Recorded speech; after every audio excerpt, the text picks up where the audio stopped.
How to cut a circle in half in Adobe Illustrator. To show you this, I'm going to go to the left hand side here where it says ellipse.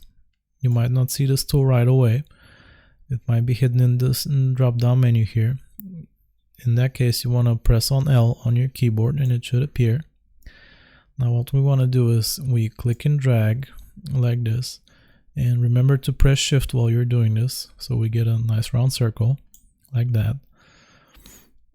Now let me just change the fill color of it so we can see what's going on better, and I will also increase the stroke for the same reason like this. Okay, once we have our circle, we're just going to select it, make sure it's selected, and you should be able to see the 4 anchor points here. And what we want to do now is we go to our scissors tool or C on your keyboard. You just select that, and now we can slice the circle through the anchor points. For example, the left one here and this right one. Just click on them both. And as you can see, it's sliced the circle in half.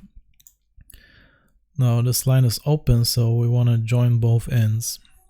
For that, we're just gonna press A, and now we can just drag and select these 2 anchor points.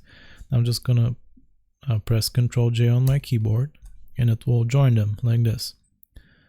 Same goes for these 2 here. And there we go. That's how you cut a circle in half in Adobe Illustrator. I hope this was useful. Remember to like and sub, and I'll see you next time.